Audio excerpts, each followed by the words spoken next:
Practical number 9. Aim to determine capacity of window air conditioner. Okay. Window air conditioner ની capacity determine કરવાની છે. What is the objective of this practical? First, to record data by performance test on window air conditioner. Window air conditioner પર આપણે performance test કરશું અને જે કંઈ પણ ડેટા રેકોર્ડ થાય છે એને આપણે ઓબ્ઝર્વેશન ટેબલની અંદર નોટ ડાઉન કરી લેશું. Second, two determine COP and capacity of the system. સિસ્ટમની સીઓપી ડિટરમાઇન કરશું એન્ડ કેપેસિટી ડિટરમાઇન કરવાના છે. ઓકે, ચલો બાય પ્રેક્ટિકલ પરફોર્મન્સ આપણે જે કંઈ પણ ડેટા રેકોર્ડ કરેલા છે આ ડેટાને આપણે ઓબ્ઝર્વેશન ટેબલની અંદર ફિલઅપ કરશું. This is the observation table. Okay, આ ઓબ્ઝર્વેશન ટેબલની અંદર કયા કયા ડેટા છે તો જોઈએ. First one serial number, then inlet air temperature and second છે આઉટલેટ એર ટેમ્પરેચર. આપણને ખ્યાલ છે એસીની અંદર જે ઇનલેટ હવા જાય છે આનું ટેમ્પરેચર વધારે હશે અને આઉટલેટ તરીકે જે હવા બહાર નીકળે છે આનું ટેમ્પરેચર ઓછું હશે. ઓકે, મતલબ કે ઇનલેટ એર ટેમ્પરેચર માટે બે વસ્તુ ફાઇન્ડ કરવાની થશે, DBT and WBT. DBT means dry bulb temperature, degree સેન્ટીગ્રેડમાં મેજર કરશું, એન્ડ વેટ બલ્બ ટેમ્પરેચર આને પણ આપણે ડિગ્રી સેન્ટીગ્રેડમાં મેજર કરશું બાય યુઝિંગ સ્લિંગ સાયક્રોમીટર. એવી જ રીતના આઉટલેટ એર ટેમ્પરેચર એટલે કે જે ઠંડી હવા આવે છે આનું ડીબીટી મેજર કરશું અને એના માટે ડબલ્યુબીટી મેજર કરશું. ઓકે, જે કાંઈ રીડિંગ આવે છે એને આની અંદર લખી દેશું. ચલો, એના પછી છે suction pressure, low pressure, kilogram પર સેન્ટીમીટર સ્ક્વેરની અંદર. સક્શન પ્રેશર મીન્સ જે એરનું સક્શન થાય છે આ એરનું પ્રેશર મેજર કરવાનું થશે અને આપણા સેટઅપની અંદર એના માટે ઇન્ડિકેટર રાખેલું છે. આ ઇન્ડિકેટરની મદદથી આપણે ડાયરેક્ટ પ્રેશર મેજર કરશું અને એ હશે કિલોગ્રામ પર સેન્ટીમીટર સ્ક્વેરની અંદર. ઓકે, એવી રીતના discharge pressure. Discharge pressure means અહીંયા પણ પ્રેશર મેજર કરી લેશું, એચપી. ઓકે, અને એ પણ કેજી પર સેન્ટીમીટર સ્ક્વેરની અંદર જ હશે. ચલો, next temperature of refrigerant, R22 refrigerant temperature in degree centigrade. અહીંયા આપણો જે રેફ્રિજરન્ટ યુઝ થવાનો છે આ છે R22. એના માટેના અલગ અલગ ટેમ્પરેચર મેજર કરવાના છે. After compression T1 temperature, compression થયા પછી. After condensation T2 temperature. After expansion T3 temperature. After evaporation T4 temperature. બરોબર, આપણી પાસે ખબર છે 4 કમ્પોનન્ટ છે તો 4 કમ્પોનન્ટ પછીના ટેમ્પરેચર મેજર કરી લીધા અને જે કંઈ પણ આવે છે એના ડિગ્રી સેન્ટીગ્રેડમાં અહીંયા લખી દીધેલા છે. Okay, next energy meter reading. Energy meter reading કેટલું કન્ઝપ્શન થાય છે ઇલેક્ટ્રિસિટીનું એને મેજર કરવા માટે એનર્જી મીટર આપણે મૂકેલું છે અને એ એનર્જી મીટરનું રીડિંગ આપણે મેજર કરશું. બરોબર, કેટલી સેકન્ડ થાય છે 10 પલ્સ માટે. મીટરની અંદર જે 10 પલ્સ થાય છે 10 પલ્સ માટે કેટલી સેકન્ડ લાગે છે આ સેકન્ડ આપણે મેજર કરીને એટલે લખશું. એન્ડ લાસ્ટ છે manometer reading. Okay, MM of લિક્વિડની જે કોલમ છે આના MM આપણે મેજર કરશું. મેનોમીટર તરીકે જે ડિવાઇસ મૂકેલું છે એમાં એક લિક્વિડ ભરેલું છે અને આ લિક્વિડ કેટલી હાઇટ પર ઊંચું આવે છે બરોબર એના MM આપણે મેજર કરીને અહીંયા લખશું. આ રીતના આપણું ઓબ્ઝર્વેશન ટેબલ ભરેલું છે અને ઓબ્ઝર્વેશનના ટેબલના ડેટા પરથી આપણે કેલ્ક્યુલેશન કરવાના છીએ. ઓકે, અને એ કેલ્ક્યુલેશન કરવા માટે અમુક સ્ટાન્ડર્ડ વેલ્યુઝ જોશે. એના માટેની સ્ટાન્ડર્ડ વેલ્યુઝ આપણને આપેલી છે બરોબર, જેમ કે standard barometric pressure 1.013 bar, density of water 1000 kg/m3, specific heat of water 4.18 kJ per kilogram, gas constant of air 288 kJ per kg Kelvin. Okay, specific gravity of R22 રેફ્રિજરન્ટની સ્પેસિફિક ગ્રેવિટી 40 ડિગ્રી સેન્ટીગ્રેડ પર એ છે 1.2. Specific gravity of manometer liquid, મેનોમીટરનું જે liquid છે આ લિક્વિડની પણ specific gravity આપેલી છે અને એ છે 0.8. Okay, 1 ton of refrigeration effect, મતલબ 1 ટન ઓફ રેફ્રિજરેશન કોને કહીએ આપણે તો કે 3.5 કિલોવોટ, એને આપણે વોટમાં લખેલું છે 3500 watt. Okay, density of air at 25 degree centigrade કેટલી છે 1.2 kg/m3.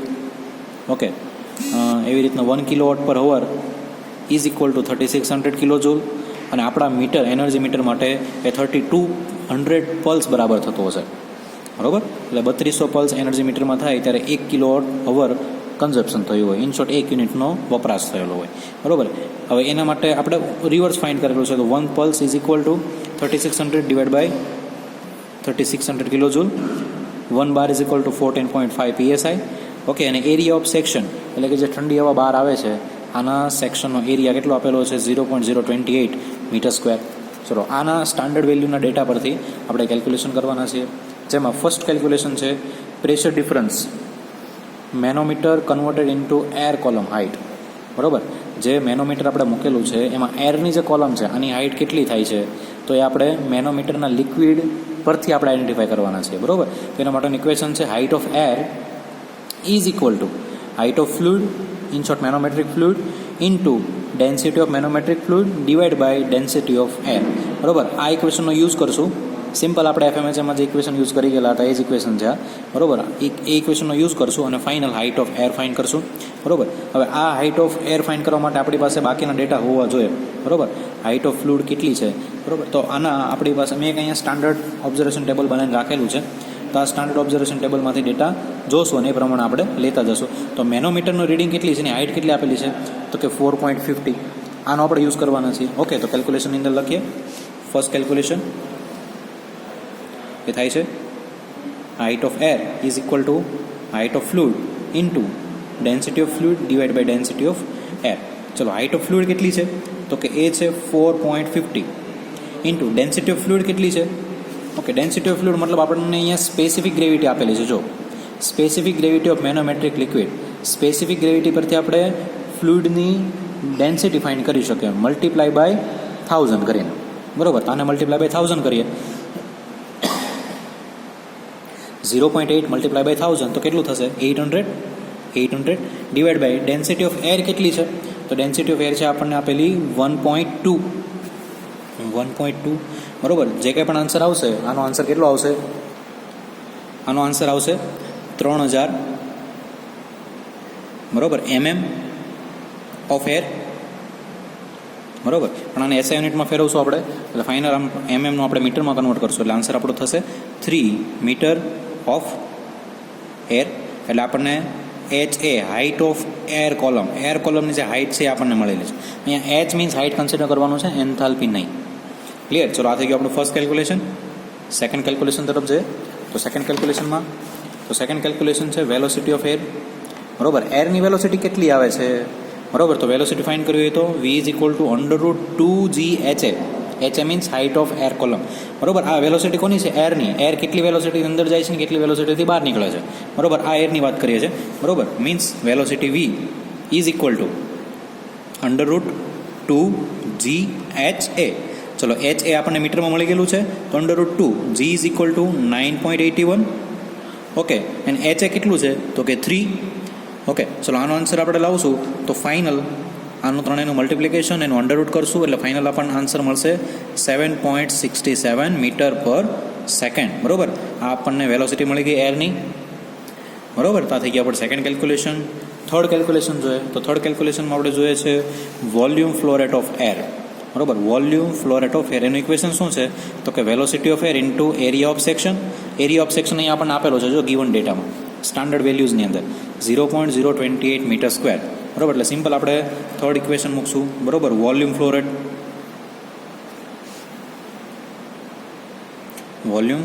Flow rate is equal two velocity into area of section. ચલો, વેલોસિટી કેટલી છે, તો કે 7.67 અને એરિયા ઓફ સેક્શન આપણને કેટલો આપેલો છે, તો કે 0.028. આ બંનેનું મલ્ટિપ્લિકેશન કરશું એટલે આપણને આન્સર મળશે 0.21 મીટર ક્યુબ પર સેકન્ડ, બરાબર. આ થઈ ગયું આપણું થર્ડ કેલ્ક્યુલેશન. ચલો, કેલ્ક્યુલેશન નંબર 4 એમાં જોવા જાય તો એના પછી છે mass flow rate of air. Mass flow rate of air M એ વડે ઇન્ડિકેટ કરેલું છે. ઓકે, ઇઝ ઇક્વલ ટુ તો કે volume flow rate into density of air. Volume flow rate તો આપણે ઉપર અહીંયા ફાઇન્ડ કર્યો, બરાબર. ઇન્ટુ ડેન્સિટી કેટલી આપેલી છે, તો કે 1.2. ઓકે, તો ચલો, mass flow rate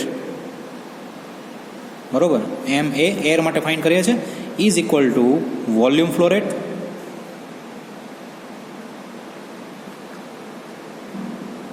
into density. તો વોલ્યુમ ફ્લો રેટ કેટલો છે 0.21, ડેન્સિટી કેટલી આપી છે 1.2, બરાબર.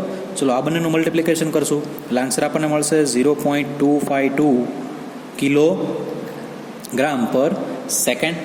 ઓકે, ચલો, આ થઈ ગયું આપણું ફોર્થ કેલ્ક્યુલેશન. ચલો, કેલ્ક્યુલેશન નંબર 5. તો ફિફ્થ કેલ્ક્યુલેશનમાં આપણે શું જોશું, તો કમ્પ્રેસર ઇનપુટ. આ બધું તો આપણે ગણી લીધું પણ આ બધાનો યુઝ ક્યાંક કરશું એટલા માટે મેં પહેલાં ગણતરી કરી લીધેલી છે, બરાબર. આનો યુઝ આપણે હવે પછી કરવાના છીએ, બરાબર. તો ચલો, એના માટે કમ્પ્રેસર ઇનપુટ જોશે ને, તો કમ્પ્રેસર ઇનપુટનું કેલ્ક્યુલેશન કરે, કમ્પ્રેસરને કેટલું ઇનપુટ વર્ક કેટલું આપે છે ઇનપુટ તરીકે, તો કમ્પ્રેસર ઇનપુટ અને ફાઇન્ડ કઈ રીતના કરશું, તો કે કમ્પ્રેસરની અંદર આપણે એનર્જી સપ્લાય કરીએ છીએ અને આ એનર્જી મીટરમાંથી ઇલેક્ટ્રિસિટીને ખેંચે છે, તો મીટર મેઝર કરશે કે કેટલી એનર્જીનું કન્ઝપ્શન કમ્પ્રેસર કરે છે, બરોબર. એના પરથી આપણે એક ડાયરેક્ટ વેલ્યુ અહીં પુટ કરેલી છે, બરોબર. જે અહીંયા મેં તમને સમજાવ્યું ને કે 1 kWh is equal to 3600 kilo joule અને 3600 kilo joule is equal two 3200 pulse, બરોબર. તો આના આધાર પરથી એક ઇક્વેશન તૈયાર થશે અને આ ઇક્વેશન છે આપણે એનર્જી મીટરનું રીડિંગ કેટલા સેકન્ડ માટે લીધેલું હતું, બરોબર. કેટલા માટે લીધેલું તો કે 10 પલ્સ માટે લીધેલું હતું. તો 10 pulse into 3600 divide by 3200 multiply by energy મીટરનું રીડિંગ ઇન સેકન્ડમાં, બરોબર. તો ચલો આને વેલ્યુ મૂકીએ અહીંયા. તો compressor input is equal to 10 pulse into 3600 divide by 3200 into આપણા એનર્જી મીટરનું રીડિંગ સેકન્ડમાં જોઈએ છે ને, તો એનર્જી મીટરનું રીડિંગ સેકન્ડમાં આપણને કેટલું આપેલું છે 11.21 સેકન્ડ, બરોબર. અને સીધું અહીંયા મૂકી દો 11.21 સેકન્ડ, બરોબર. હવે આનું મલ્ટિપ્લિકેશન કરો, આનું મલ્ટિપ્લિકેશન કરો અને જે આન્સર એનું ડિવિઝન કરો એટલે ફાઇનલ આન્સર તમને મળશે 1.00 કિલો વોટ. 1.00 kilo watt. આ થઈ ગયું કમ્પ્રેસર ઇનપુટ. હું શોર્ટમાં લખું છું C.I, બરોબર. આનો આપણે યુઝ કરશું. ક્યાં યુઝ કરશું તો કે એર કન્ડિશનિંગ સિસ્ટમની COP ફાઇન્ડ કરવા માટે. ક્લિયર? ચલો આના પછી આપણું 6 કેલ્ક્યુલેશન છે એર કન્ડિશનિંગ ઇફેક્ટ. તો એર કન્ડિશનિંગ ઇફેક્ટનું ઇક્વેશન શું છે તો કે mass flow rate of air into delta H. Delta H what is delta H? Delta H is a enthalpy difference, બરોબર. એન્થાલ્પી ડિફરન્સ કોનો છે તો કે પહેલાં તો આપણે ઇનિશિયલ એન્થાલ્પી ફાઇન્ડ કરવી પડશે, ત્યારબાદ ફાઇનલ એન્થાલ્પી ફાઇન્ડ કરવી પડશે, બરોબર.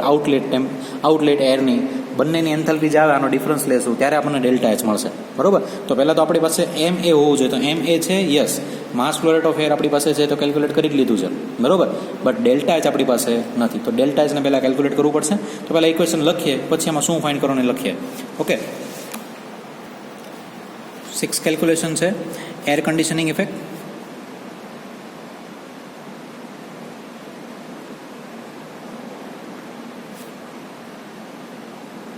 આનું ઇક્વેશન છે mass flow rate of air into delta H.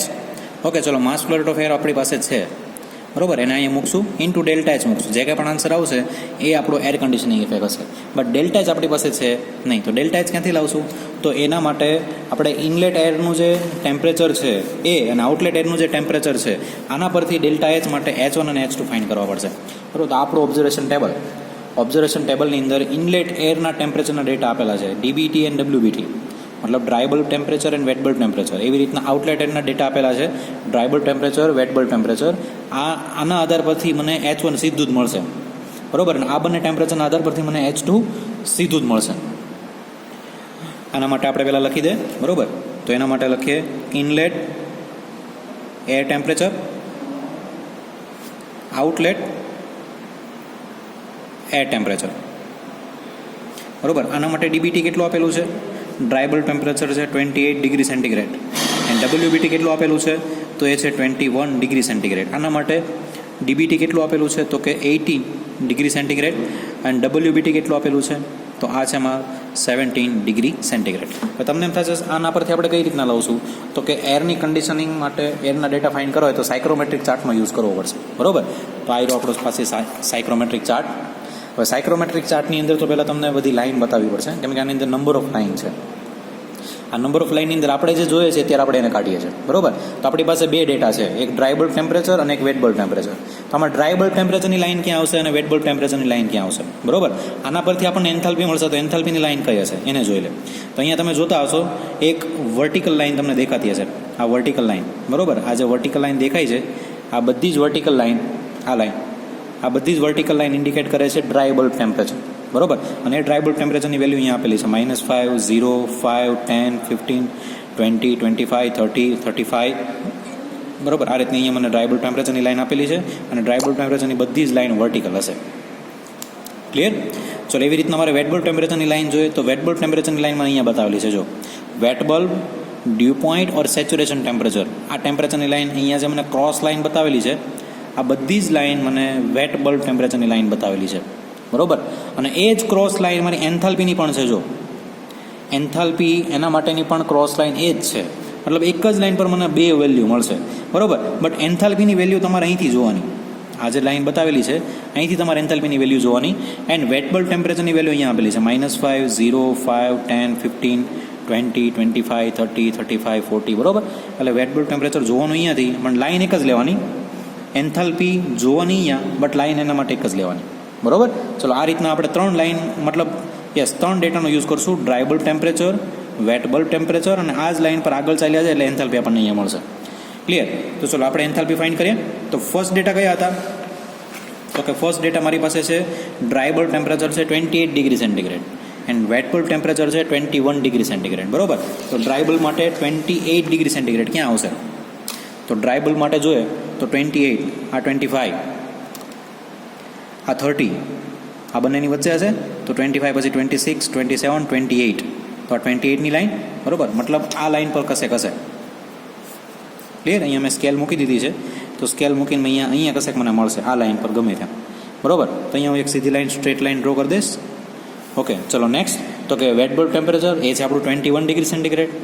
તો wet bulb 21 degree centigrade means 0, 5, 10, 15, 20, અને અહીંયા આવે છે 25.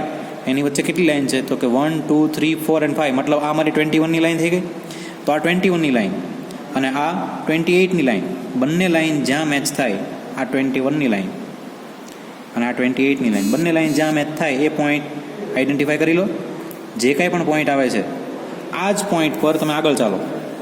એન્થાલ્પી જોઈએ છે ને આપણે, તો આ જ લાઇન પર મારે આગળ ચાલવાનું થશે અને આ જ લાઇન પર આગળ ચાલ્યો જાય એટલે એન્થાલ્પી મને અહીંયા બતાવશે, બરાબર. એટલે આ મારી એન્થાલ્પી અહીંયા થઈ ગઈ. એન્થાલ્પીની વેલ્યુ કેટલી આપેલી છે? તો કે અહીંયા 60 છે. 60 એન્ડ 65ની વચ્ચે. તો 1, 2, 3, 4 અને 5, મતલબ કે 61 જેટલું મને આપણે બતાવે છે અહીંયા. 60 પછી 1 કાપો એટલે 61. ઓકે, એટલે ફર્સ્ટ મારી એન્થાલ્પી કેટલી થઈ ગઈ?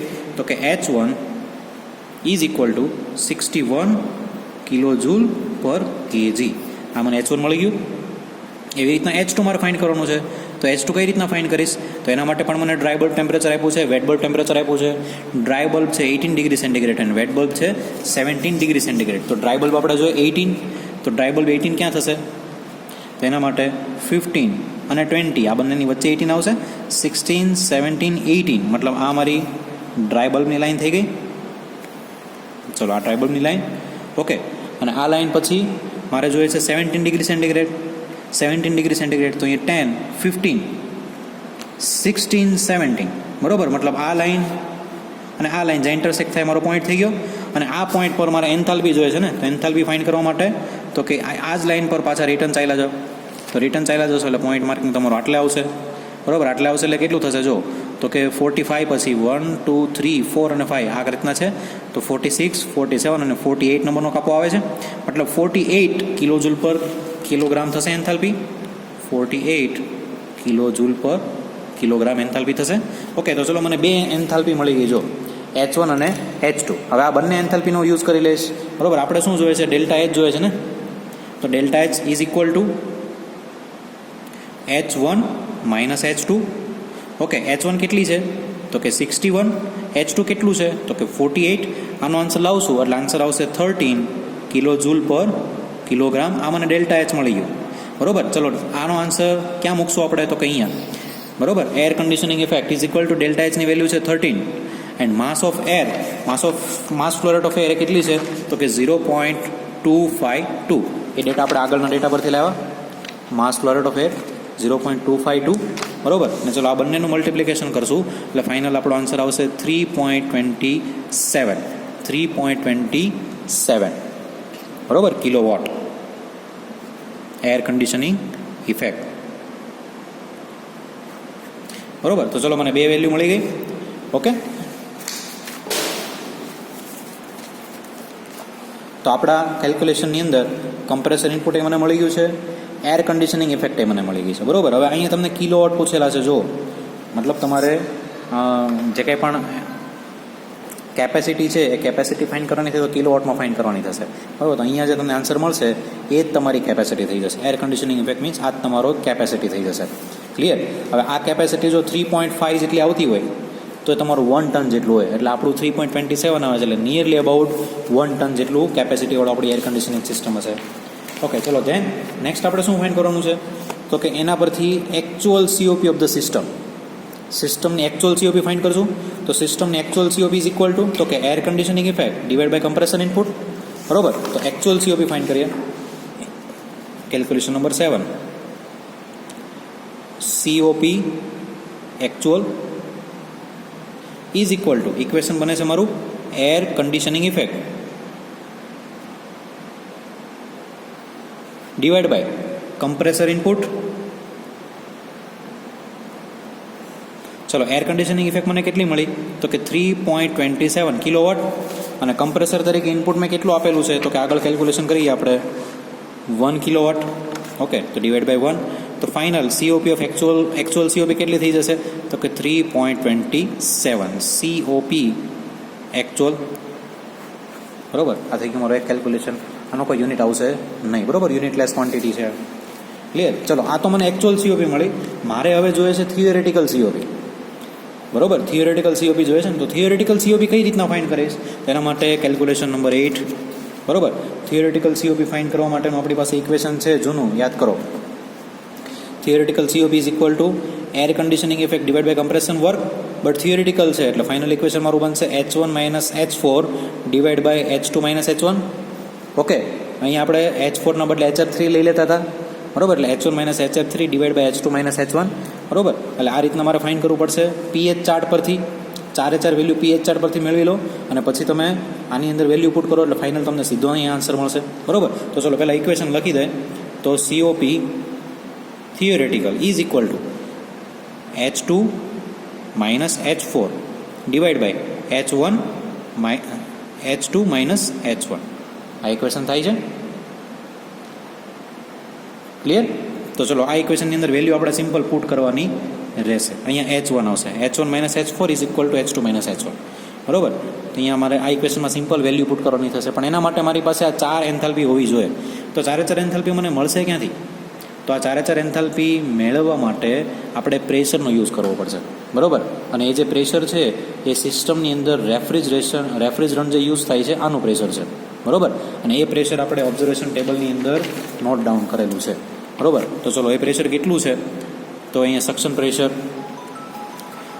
પ્રેશર બતાવેલું છે kg/cm². અંદર એ છે 5 kg/cm².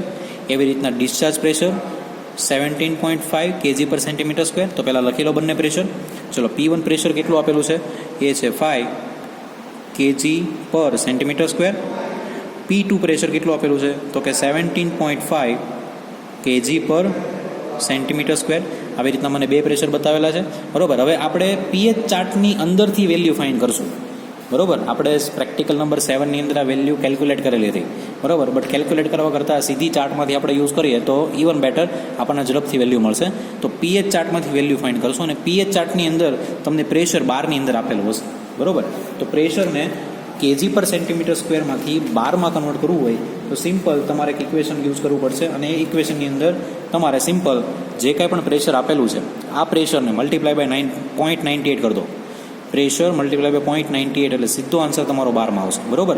જો તમારું પ્રેશર kg/cm³ છે, kg/cm²માં છે, આ પ્રેશર સાથે મલ્ટીપ્લાય બાય 0.98 કરી દો, સિમ્પલ, બરોબર. એટલે 0.98 કરશો એટલે વેલ્યુ તમને 12માં મળશે, બરોબર. તો ચાલો વેલ્યુ સીધી લાવીએ, મતલબ આની સાથે 5 × 0.98, તો આની વેલ્યુ સીધી તમને 12માં મળશે. આની વેલ્યુ 12માં આવશે 4.90 P2 પ્રેશર આની સાથે પણ 0.98 મલ્ટીપ્લાય કરી દો, 17.5 × 0.98 ઇઝ ઇક્વલ ટુ આની વેલ્યુ આવશે 17.1 બાર, બરોબર. ચલો આ પ્રેશરનો યુઝ કરશું અને પીએચ ચાર્ટની મદદથી આપણે વેલ્યુ આઈડેન્ટિફાય કરશું. આ જે ચાર્ટ બતાવેલો છે આ ચાર્ટ છે આપણો pH chart four refrigerant R22, બરોબર. R22 માટેનો પીએચ ચાર્ટ છે, બરોબર. ઇન્ડિવિજ્યુઅલ રેફ્રિજરન્ટ માટે ઇન્ડિવિજ્યુઅલ ચાર્ટ હશે, બરોબર. આ ચાર્ટની અંદર આપણે જોઈએ તો અહીંયા આપણને પ્રેશરની કોલમ બતાવેલી છે, અને એ છે બારની અંદર પ્રેશર છે બારની અંદર, અને નીચેની જે એક્સ એક્સિસ છે ત્યાં આપણે બતાવેલી છે એન્થાલ્પી લાઈન, બરોબર, એન્થાલ્પી લાઈન. ઓકે, ચલો આને હવે આની અંદરથી આપણે ડેટા ફાઇન્ડ કરવા હોય તો પહેલાં તો સેચ્યુરેશન કહું છું. આ સેચ્યુરેશન કહું છે સેચ્યુરેટેડ લિક્વિડ લાઇન, આગળ વધે છે ક્રિટિકલ પોઈન્ટ, ત્યાંથી અહીંયા આવશો એટલે saturated vapour line, saturated vapour line પછી સુપરહીટેડ ઝોન અને અહીંયાનો આપણો વેટ ઝોન, બરાબર.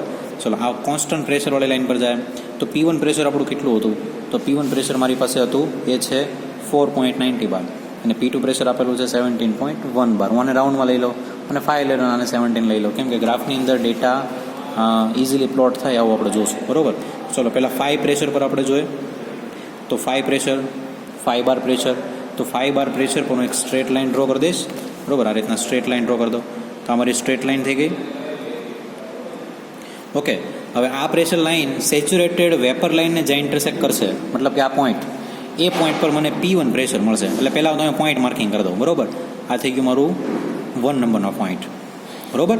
ચલો 2 નંબરનો પોઈન્ટ ક્યાં આવશે? તો કે પ્રેશર 2 પર, અને પ્રેશર 2 છે આપણો 17 બાર પ્રેશર પર, બરાબર. તો ચલો 10, એવી રીતના આગળ વધતા જાઓ તો 20, તો 10 અને 20ની વચ્ચે 17 બાર પ્રેશર હશે, બરાબર. એટલે 15 સમજો અને 17.1 એટલે કે સમથિંગ આટલે આપણું પ્રેશર આવશે.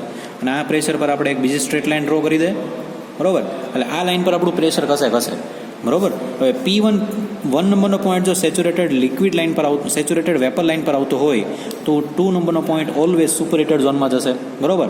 અને આપણને એ બી ખ્યાલ છે કે એન્ટ્રોપી સેમ રહી, પીએચ અને ટીએસ ચાર્ટ પ્રમાણે જાય તો 1 નંબર અને 2 નંબર પોઈન્ટ પરની જે એન્ટ્રોપી છે, એન્ટ્રોપી કેવી રહેશે? કોન્સ્ટન્ટ, બરાબર. તો આ જે લાઈનો બતાવેલી છે આ બધી લાઈન કોન્સ્ટન્ટ એન્ટ્રોપીવાળી લાઈન બતાવેલી છે, બરાબર. મતલબ કે મારે શું કરવાનું છે? આ પોઈન્ટથી એક એન્ટ્રોપીની લાઈન પકડી લો, ત્યાંથી કોન્સ્ટન્ટ ચાલ્યો જાઓ અને આ લાઈનને જ્યાં ઇન્ટરસેક્ટ કરશે એ પોઈન્ટને લઈ લો તો આ મારો સેકન્ડ નંબરનો પોઈન્ટ થઈ ગયો. મતલબ આ નંબરના પોઈન્ટ પર મારે સેકન્ડ એન્થાલ્પી ફાઇન્ડ કરવાની છે. અને થર્ડ નંબરનો પોઈન્ટ ક્યાં આવશે? તો કે થર્ડ નંબરનો point always saturated liquid line પર આવશે, બરાબર. P2 પ્રેશર પર સેચ્યુરેટેડ લિક્વિડ લાઇન પર, એટલે અમારો થર્ડ નંબરનો પોઈન્ટ થઈ ગયો, બરાબર. ત્યારબાદ અહીંથી સ્ટ્રેટ લાઇન ખેંચો, એ P1 પ્રેશરવાળી લાઇનને જ્યાં ઇન્ટરસેક્ટ કરે આપણો 4 નંબરનો પોઈન્ટ થઈ ગયો. આવી રીતના મેં 4 પોઈન્ટ કન્સિડર કરી લીધા અને 4 પોઈન્ટ પરથી હું એન્થાલ્પી ફાઇન્ડ કરીશ. એન્થાલ્પી કઈ રીતના ફાઇન્ડ કરીશ? તો કે જે મારો 1 નંબરનો પોઈન્ટ છે આ 1 નંબરના પોઈન્ટ પર એક સ્કેલ મૂકી દો અને આ સ્કેલ મૂકી દીધા પછી અહીંથી સ્ટ્રેટ લાઇન ખેંચું સીધી નીચે, બરાબર. તો આ લાઇન પરથી મને એન્થાલ્પી મળે છે 400 કિલો જૂલ પર કિલોગ્રામ, બરાબર. તો ચલો નોટ ડાઉન કરી લે. ચલો ફર્સ્ટ એન્થાલ્પી મને મળે છે H1 is equal two 400 kilo joule પર કિલોગ્રામ. એવી રીતે મારે H2 ફાઇન્ડ કરવાની થશે, એવી રીતે H3 ફાઇન્ડ કરવાની થશે અને એવી જ રીતના H4 ફાઇન્ડ કરવાની થશે, બરાબર. તો ચલો 1 નંબર પર એન્થાલ્પી જોઈએ તો મારી આવી 400 કિલો જૂલ પર કિલોગ્રામ. એવી રીતના મારે 2 નંબર પર એન્થાલ્પી જોશે, બરાબર. તો ચલો 2 નંબર પરની એન્થાલ્પી આપણે લેવા જોઈએ તો 2 નંબરની એન્થાલ્પી મારી કંઈક આ રીતના આવતી હશે. અહીંથી નીચે ખેંચી લો તો 2 નંબરની એન્થાલ્પી મને મળે છે 430 સમથિંગ, 430, બરાબર. 430 કિલો જૂલ પર કેજી. એવી રીતના 3 નંબરની એન્થાલ્પી લઈ લો તો 3 નંબરની એન્થાલ્પીને અહીંયાથી ખેંચો નીચે, બરાબર. તો 3 નંબરની એન્થાલ્પી મને મળે છે 255 સમથિંગ મને મળે છે, બરાબર. તો 255 કિલો જૂલ પર કિલોગ્રામ. અને એ જ વેલ્યુ મારી H4ની હશે. જો એ ગ્રાફની અંદર તો જે H3 છે એ જ મારો H4 છે, ઓકે. તો આની વેલ્યુ 255 કિલો જૂલ પર કિલોગ્રામ થતી હશે. તો કે મને 4 એન્થાલ્પી મળી ગઈ. જો હવે મારે સિમ્પલ શું કરવાનું છે તો કે મારા જે કેલ્ક્યુલેશન છે આ ડેટાની અંદર આપણા ઇક્વેશનની અંદર સિમ્પલ મારે વેલ્યુ પુટ કરવાની થશે, બરાબર. તો આપણી પાસે ઇક્વેશન છે, આ ઇક્વેશનની અંદર સિમ્પલ વેલ્યુ પુટ કરો અને થિયોરિટિકલ એન્થાલ્પીની વેલ્યુ લાવી, બરાબર. તો ચલો આમાં વેલ્યુ કેટલી આવશે મૂકવાની? તો કે H1ની વેલ્યુ કેટલી આપણને આપેલી છે? તો કે 400, બરાબર. H4ની વેલ્યુ કેટલી છે? તો કે 255. H2ની વેલ્યુ કેટલી મને આપેલી છે? તો કે 430. એન્ડ H1 કેટલું છે ફરી પાછું? તો કે 400, બરાબર. આનું કેલ્ક્યુલેશન કરશું તો 400 માઇનસ 255, આનો આન્સર આવશે 145. અને નીચે તો આપણને 30 દેખાય જ છે, 430 માઇનસ 400, બરાબર. 145 ડિવાઈડ બાય 30, તો ફાઇનલ આન્સર મને મળે છે 4.8 COP થિયોરેટિકલ. 4.8 થિયોરેટિકલ COP મને મળતી જાય છે, બરાબર. તો આ રીતના COP થિયોરેટિકલ એનો આન્સર મને આ મળી ગયો 4.8, બરાબર. તો ચલો આપણું લાસ્ટ કેલ્ક્યુલેશન પણ પૂરું થઈ ગયું. એટલે અહીંયા મારો આન્સર શું આવશે? 4.8 COP મને આન્સર મળે છે. જે કંઈ પણ આન્સર મળે છે એને આપણે ફાઇનલ રિઝલ્ટ ટેબલની અંદર મૂકશું, બરાબર. કેપેસિટી કઈ તો કે અહીંયા આપણને જે એર કન્ડિશનિંગ ઇફેક્ટનું જે વેલ્યુ મળેલી કિલો વોટની અંદર, બરાબર.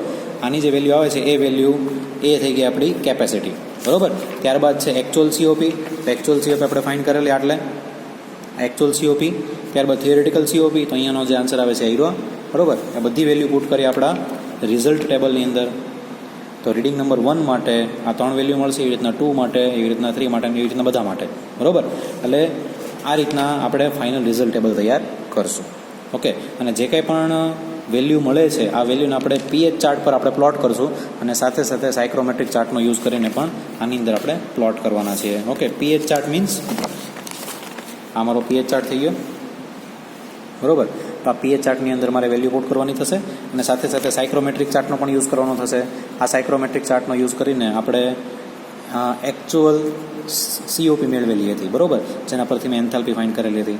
ક્લિયર. એટલે આ રીતના અલગ અલગ ચાર્ટની અંદર પ્લોટ કરીને ફાઇનલ આપણે કન્ક્લુઝન ટેબલ બનાવશું.